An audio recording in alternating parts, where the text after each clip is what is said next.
And we continue at 2:05 in the afternoon on the John Phillips Show. Mr. Randy Wiggs in Culver City. John, this morning, members of United Teachers of Los Angeles were protesting in front of the LAUSD headquarters, and what do you think they wanted? Let me guess, more money. We demand higher pay. Bingo! Well, I guess this is the first time since the last strike that they got some exercise. All right.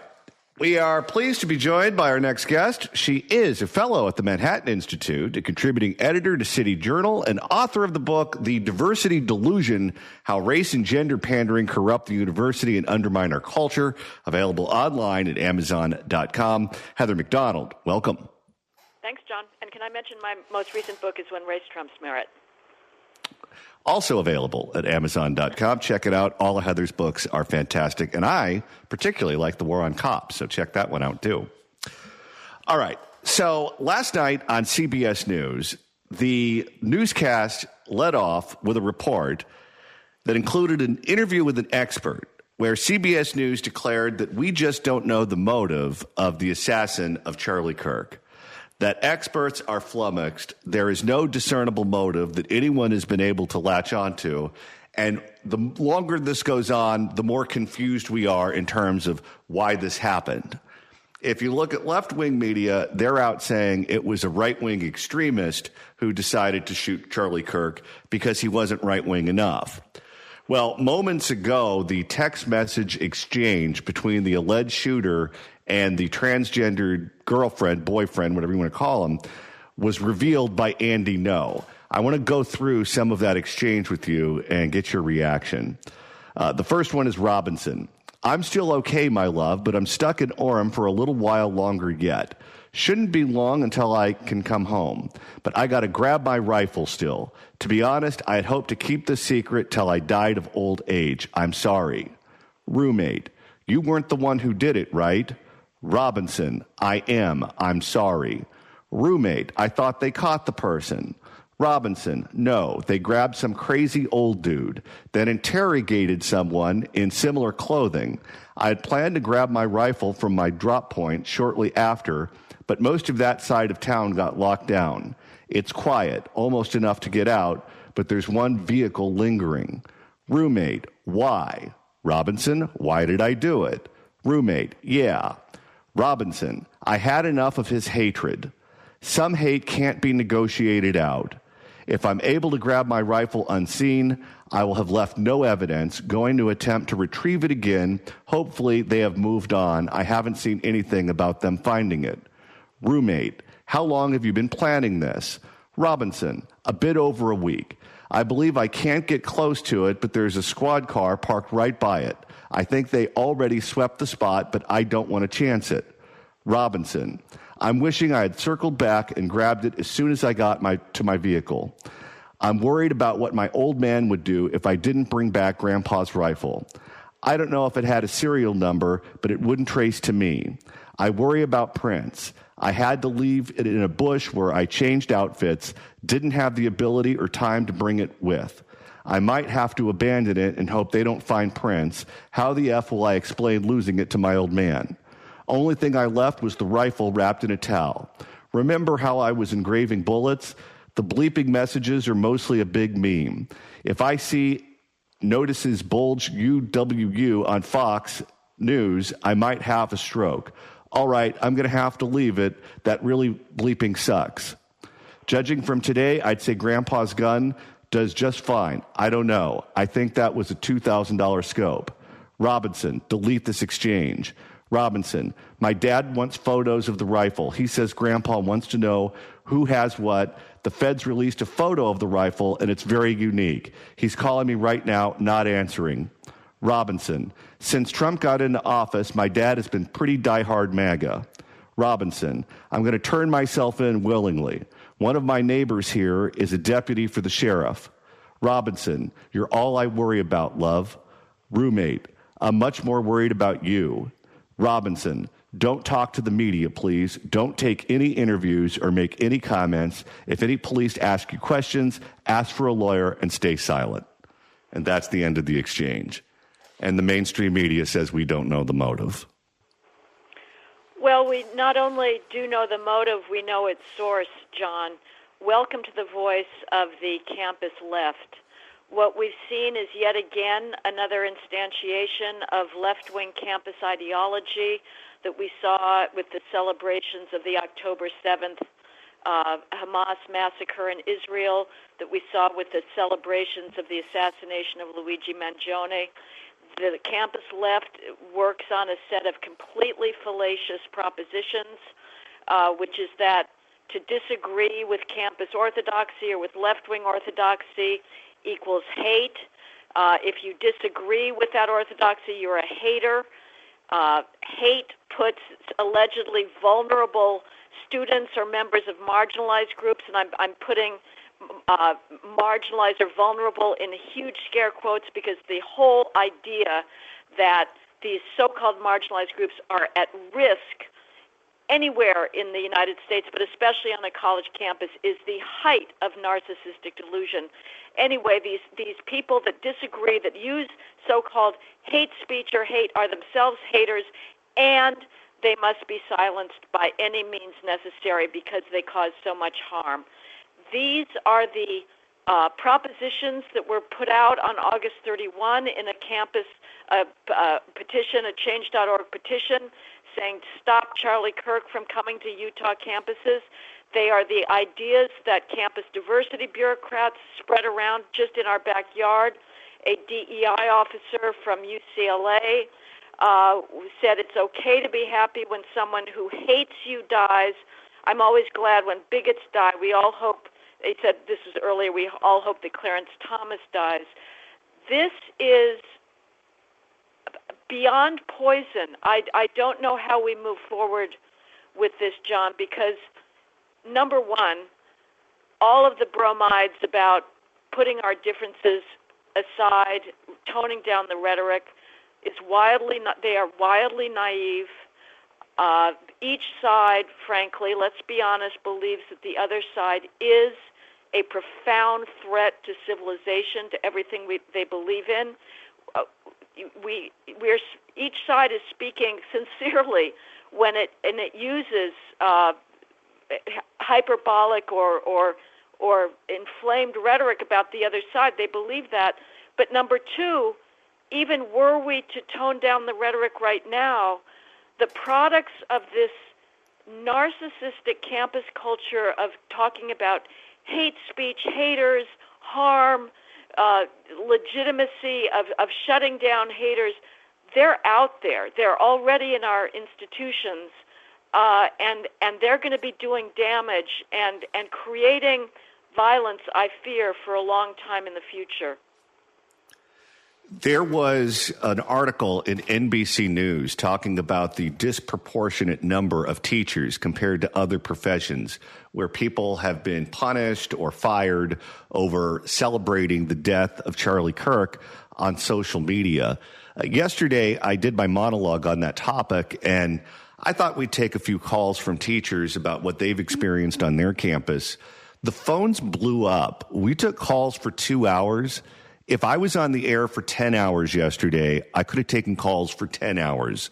I got so many emails, it took me hours this morning to go through it, where conservative and moderate teachers say that they are experiencing a level of harassment that I didn't even know was legal in America in 2025, and it has gone on steroids since Charlie Kirk was assassinated, where the left believes that they are the victims and they are trying to run these people out of these schools by any means necessary.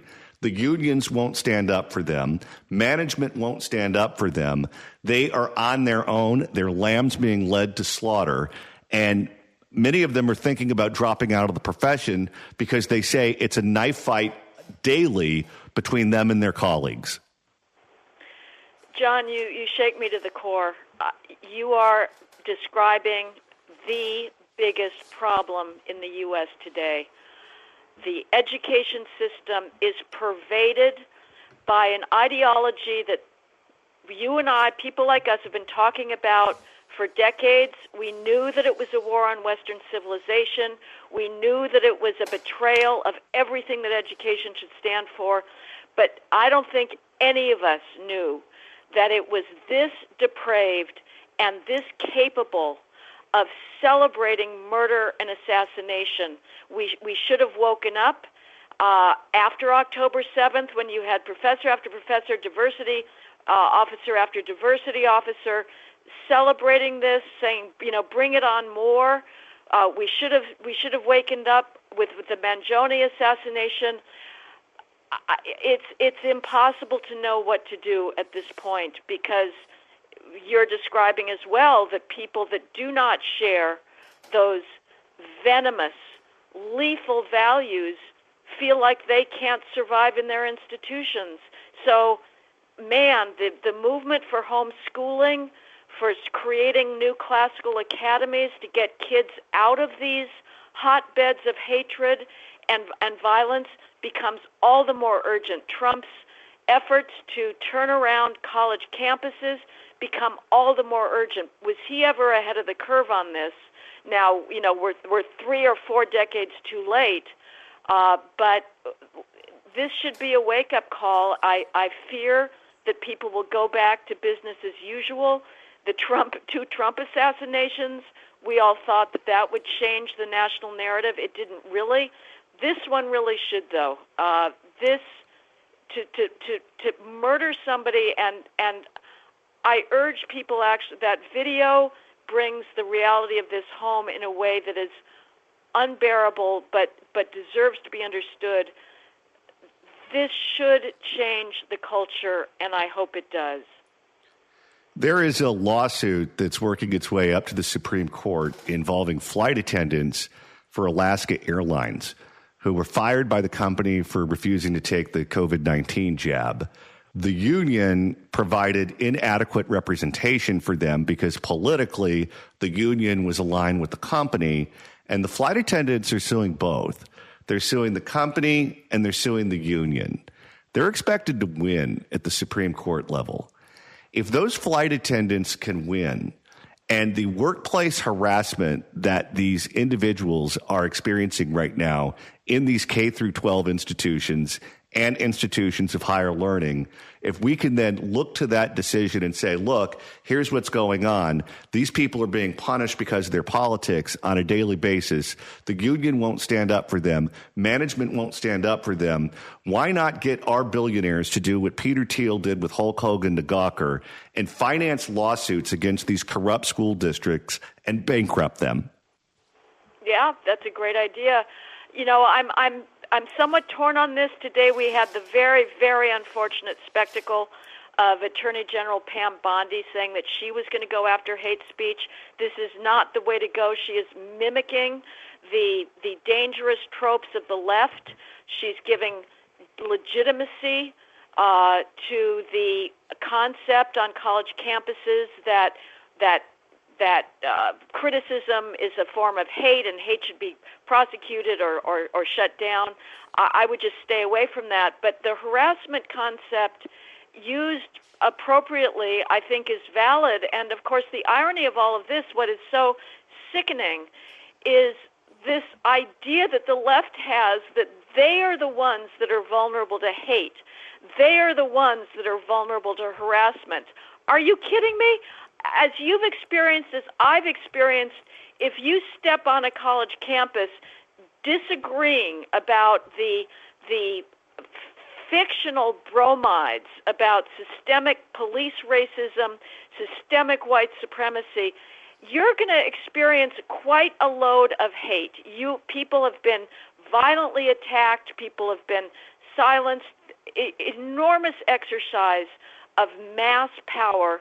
Harassment, we're supposed to believe that it's just such a traumatic experience for a female to be in the presence of a male who may not be completely on board her radical feminist agenda, whatever. No, the real harassment that's going on college campuses, the real hate that's going on in many, many government workplaces and private workplaces is against conservatives who dissent from elite opinion.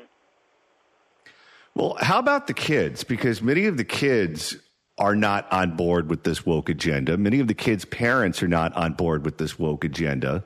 If you're a teacher and you think a political assassination of someone who you disagree with is appropriate, you think it's okay to kill people who you disagree with, that means you're leaving your child in the custody of someone who might rather see them dead. Get them out. You know, you mentioned a philanthropist to fund harassment suits. We need more sane philanthropists and to make it more possible to homeschool, to create more classical academies, to make more options, because of course you can try to inoculate your children against this, but look at what happens with Robinson. We saw it by all appearances. That was a solid family that was not in support of assassinating people whom you disagree with, and yet he got it online, but I'm sure he also got it to a certain extent in just the ambience of universities. I mean, even Utah Valley University is giving awards to post-colonial feminist theorists, you know, who talk all about systemic racism. So there needs to be lifeboats. If we're going to save our civilization, we have to decouple completely from the institutions that are bringing it down. Last question before you go, and we only have a couple of minutes here, so it might be unfair to ask this when we're up against a hard break. But when I was in school, a lot of teachers were second income workers. They had a spouse who made more money. The teacher had the benefits. They had the retirement. Many of them had kids in school, so they could be home when their kids got home. And so the schedule was a parent-friendly schedule. A lot of the guys who taught also were the coaches. They coached football or basketball, golf, whatever. Many of them had passions for the subject where they didn't maybe get a master's degree or a PhD in the subject. They had a bachelor's degree, but the history teachers would go on their vacations to Gettysburg. The science teachers went to the aquarium, those sorts of things. They were normal people, and they dressed like professionals. You look at these videos of these teachers celebrating the assassination. They don't look like the people who educated me. They look like they're not hygienic. They have weird colors, have hair. They have piercings all over their face. They have political propaganda hanging up on the walls in the classroom behind them. They're physically ugly. Many of them are overweight. They don't look like the people who were in the classrooms when I was there. It seems like the profession's attracting a different type of person now. It certainly is. This has been going on for years. Libs of TikTok, I think, years ago was posting the queer activist types, you know. I mean, it's the activism that's the problem. And I wrote about ed schools back in the 1990s, how they've completely given up on the transmission of knowledge and are simply about politics. So, yes, I mean, what the situation you described is a beautiful thing, John, of people that are just committed to knowledge, that believe that their greatest calling is bringing young people into the greatness and beauty of Western civilization, expanding their minds, teaching them science, teaching them history, teaching them literature. We do not have that. The education schools are all about fighting inequity, fighting white privilege, fighting white supremacy. Another agenda item for Trump, he's got to figure out a way to make it no longer necessary to teach in a public school to get an education school degree, because they are worthless. And the people that go to ed schools are the dumbest in our college firmament. Their SAT scores are the lowest. Their GREs are the lowest.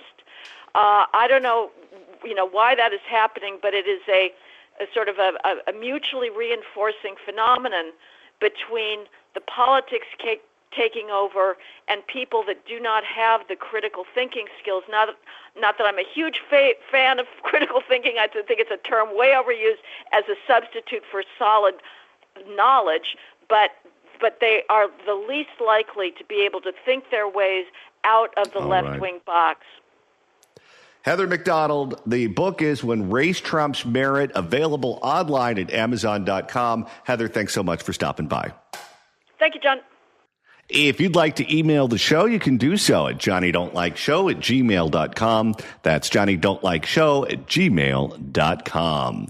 And Randy, with the end of the show quickly approaching, if you want to continue listening to us after we sign off at 3, that's easy to do. All you got to do is search for The John Phillips Show wherever you get your podcasts, whether it's the Apple Podcast app, iHeart, Spotify. Search for The John Phillips Show, hit subscribe. You could download all the episodes. You could do a Google on the YouTube, get the KABC app, get the KSFO app. So many different ways to listen to every episode we've ever done of this show. That's 15 hours of this. You can even go all the way back into the Wayback Machine and listen to what we were doing in the month of May. And Randy, coming up in just a few days, we're going to go to the San Fernando Valley. We're going back to the Pineapple Hill Saloon in Sherman Oaks this Friday from noon to 3. There's going to be great food. There's going to be great drinks. Susan Shelley's going to join us from the Howard Jarvis Taxpayer Association, so you can come and sign the petition to protect Prop 13 and hang out with us this Friday from noon to 3 at the Pineapple Hill off of Van Nuys Boulevard in Sherman Oaks. Let's go to Frank in San Diego. Frank, hello. Hi, John. I heard your comments earlier about Villa Rugosa. In San Diego, we have our own Toni Atkins. She's relatively anonymous statewide, but just as dumb. And she and Todd Gloria, her acolyte, are presiding over the decline and fall of San Diego. Trophy properties like Mission Bay Park are turning into slums, just deteriorating and falling apart. And I'm just putting out a alert statewide. All right. Well, thank you for that alert. Let's go ahead and listen to former state senator and candidate for governor Toni Atkins with CBS Sacramento. You probably have had more power than the governor. Oh, golly. Especially in a supermajority where you can override a veto. The positions that you held. How often did they ever do that? During COVID, they just rolled over and played dead. Both the Tonys, I would say, are arguably the most powerful positions in the state. And I don't think people at home realize this. You had the power to say, I don't care if that bill passed every single committee, and if every person on that floor is going to vote yes, I can just choose not to bring it to the floor for a vote. You could literally kill any bill. And, with great power comes great responsibility. What's that like for you? Well, I was going to say I am addicted to responsibility. That's not a thing that people say.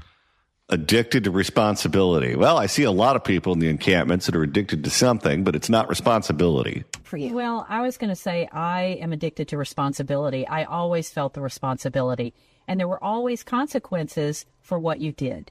Toni Atkins is one of the high-profile Democrats running to replace... I'm just going to say this one more time. Please define high profile. Boy, that's being really charitable. Democrats running to replace California Governor Gavin Newsom when he terms out next year. She lives in San Diego. She was previously Speaker of the California Assembly and the leader of the state Senate. She says she's running for governor because, quote, she believes in California's promise, but too many people are struggling to thrive, and that must change. Cliche.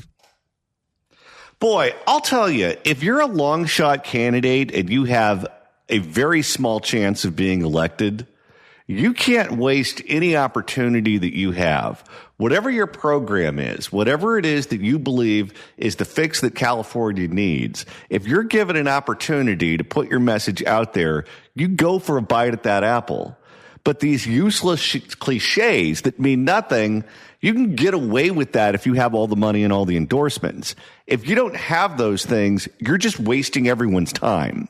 We sat down with each candidate for an in-depth interview covering all the issues that matter to you. But we began by asking what they think our current governor and legislature did right and what they would have done differently. That's one question with Toni Atkins. When the Republicans and when President Trump asked Texas to find seats, Gavin, our governor, did not miss a beat. He's going toe-to-toe on this with the redistricting. That's the one thing you like that Gavin did? Boy, she is a complete waste of space. And while I think California is the gold standard of the commission, and we will have to go back to that, I believe that he's... What we did is so great, but let's get rid of it. How does that make any sense to anyone? It doesn't. It's people twisting all of their scruples into pretzels. I believe that he stood up for California values. You know, I'm a rule follower by nature. My spouse tells me that. My family's all military. Does she tell you that? Didn't they get in trouble because the spouse had some organization that was getting state money that Atkins was throwing to her? Don't you worry. She's addicted to responsibility. Uh-huh. I think Frank might have a point here. How does she enjoy that addiction to responsibility? Does she snort that in the bathroom? My family's all military. But at the same time, I really think everything is at stake here. An abortion ban across the country, marriage equality. Would California politicians really allow that to happen here? I think that it can be a talking point, but I do want to push back on that. Realistically, for voters sitting at home, our Constitution won't allow an abortion ban in California, and our legislature, especially our supermajority legislature, could easily protect same-sex marriage indefinitely in California. Right. You may be right in terms of our Constitution. And so I'm just saying nonsense.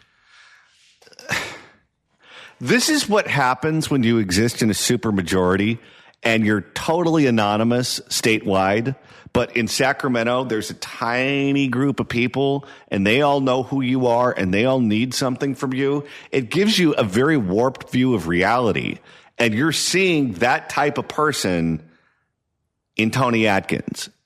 And that's why I did Proposition 1. But let me give you another example. Look at what's being pulled away from health care in our state right now. That's huge. The two biggest drivers of affordability for everyday people is housing and health care. What the governor did well, you think, is redistricting. I do. Any missteps? As you brought up, as former Speaker and leader of the Senate, obviously this governor has vetoed a number of our bills, including some of my own. We've had some of the toughest discussions around budget and legislation. A priority for me is health care, and I think... Boy, she's not giving any specifics. No, she's not. And whatever grievances she has with Gavin, they're clearly personal. He vetoed some of my bills. I'm really angry about that. A priority for me is health care, and I think additional support for primary care clinics I would have liked to see, and that didn't happen, even though there were options and opportunities. All right, she might be one of the worst.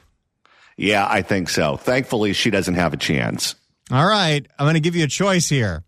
Do we do the heir to the turkey company, that guy that was on Undercover Boss, or Betty Yee?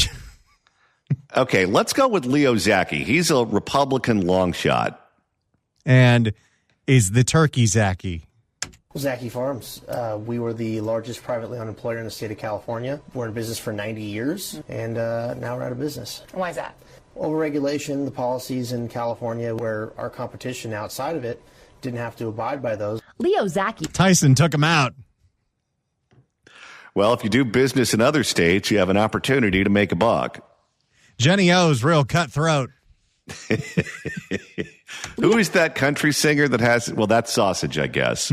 Leo Something Zaki. Dean.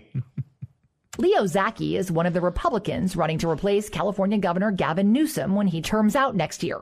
He lives in Los Angeles, describes himself as a business owner, entrepreneur, and host, and he was previously vice... What, does he have a podcast?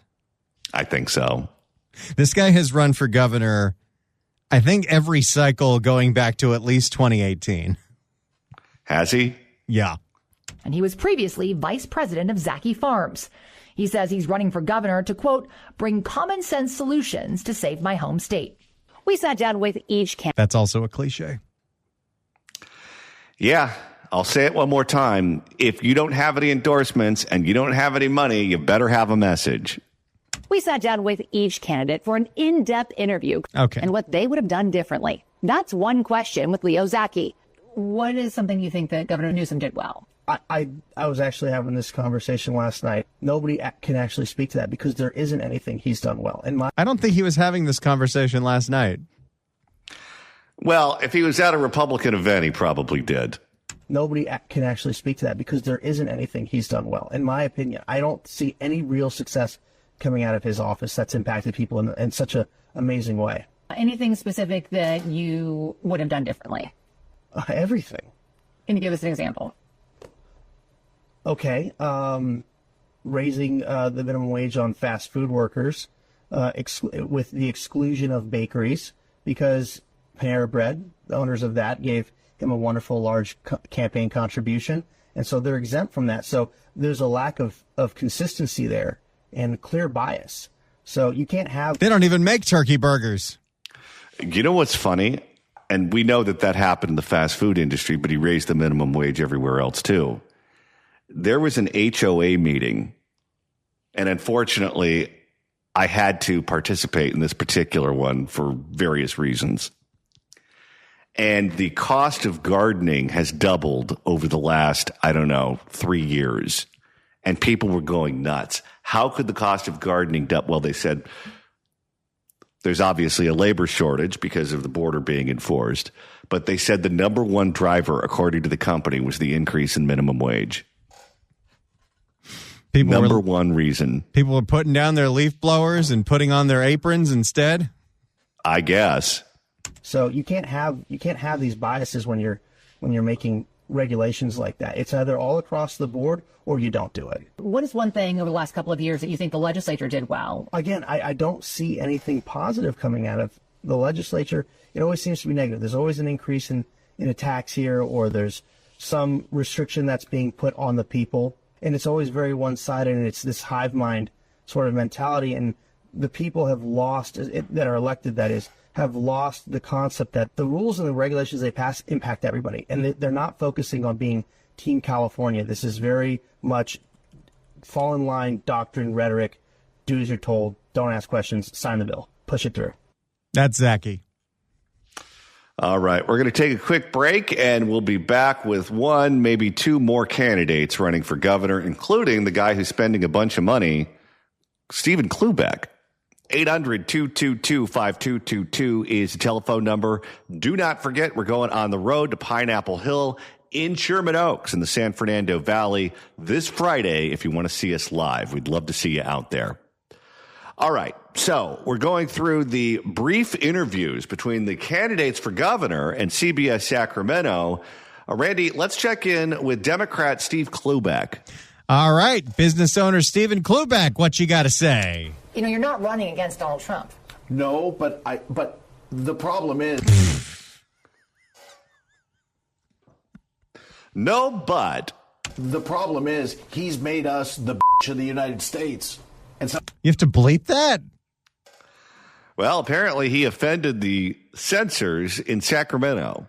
And somebody's got to protect us, and that's why I'm fighting. Because he keeps making us look silly, and I am sick and tired of it. Stephen J. Klubeck is running as a Democrat to replace California Governor Gavin Newsom when he terms out next year. He lives in Beverly Hills and describes himself as a business visionary, philanthropist, and entrepreneur. You may know him from his appearance. Wait. Who in the hell describes themselves as a business visionary? Somebody who's delusional enough to think they're going to be governor. Oh, great. That's exactly what we need. Another complete narcissist in that office. Entrepreneur. You may know him from his appearances on CBS's Undercover Boss or his bold campaign commercials attacking President Trump. Trump paying somebody to handle his balls is nothing new. He says he's running... Wait, they didn't bleep that? Well, maybe they took his money and they were airing that ad on their airwaves. He says he's running for governor because he's, quote, spent his life fixing broken, and he'll do the same with California because not one of the other candidates has that experience, end quote. We sat down with each candidate for an in-depth interview. Okay. What is one thing, in your opinion, that Governor Newsom has done well? Got out of his office in Sacramento and gone into the field to talk to the customers of California. What? Wait, he's in South Carolina. He's in Tennessee.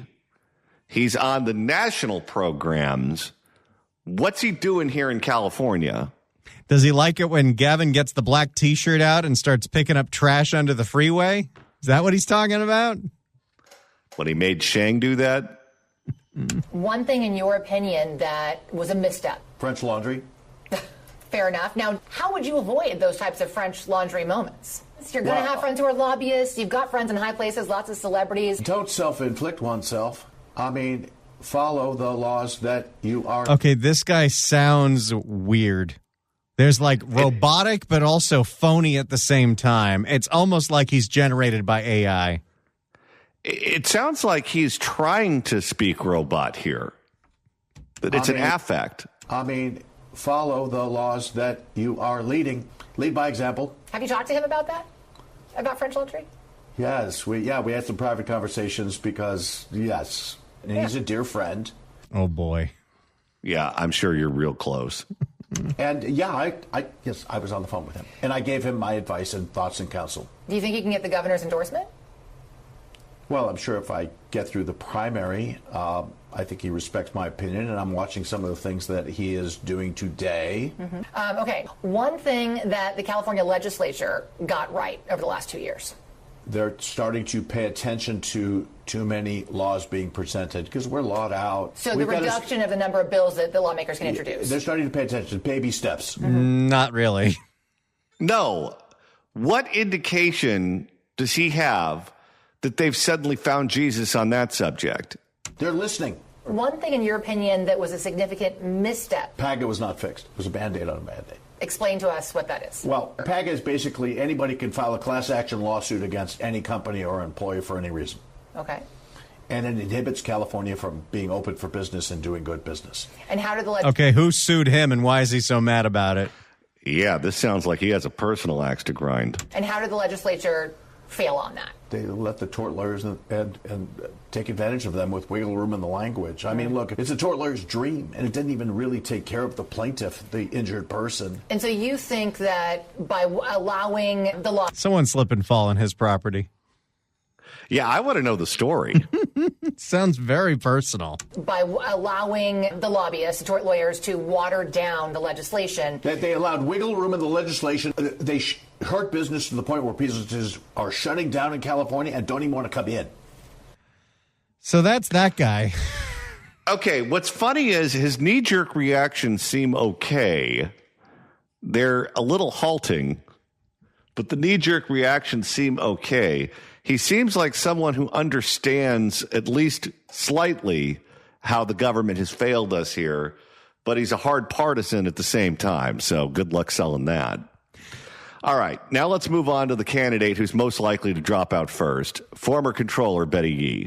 Now we have the special election. I mean, not exactly have $250 million lying around. But isn't it interesting that the governor and the legislature found $250 million for a special election, but they couldn't find it for Prop 36? Well, there's always a way that they can kind of rationalize that cost. And so I would say they probably didn't find it, but they're going to make the expenditure and figure it out at a later time. Betty Yee is one of the Democrats running to replace California Governor. Hey, they didn't say she was high profile. Nope, and there's a reason why. Replace California Governor Gavin Newsom when he terms out next year. She lives in Alameda. She's currently a nonprofit board director and was previously California's state controller. All right, let's hear what she has to say. One thing I think Governor Newsom has done very well, and it really began with the pandemic, but just being very present. What? Being present? During COVID? There are American Airlines 737s who have spent more time in California than Gavin Newsom. Right, and just being right front and center with Californians about what is affecting our state in a big way. It started with the pandemic, but I think it carried on in terms of what's at stake with our current state of affairs with this Trump administration. Areas that I would say maybe have gotten a back seat is just looking at how we continue to make California accountable. Look, my background is in fiscal and financial management. Every elected official's job is to be really good stewards of the public's dollars, and we've had a lot of money go out to try to meet certain needs, but that accountability about whether those dollars have worked to meet the results. Yeah, but what did you do about that when you were controller? She thinks COVID is a Gavin success story? I don't think there was really a whole lot of bright spots in every one of those interviews. Oh, my God, we're so doomed.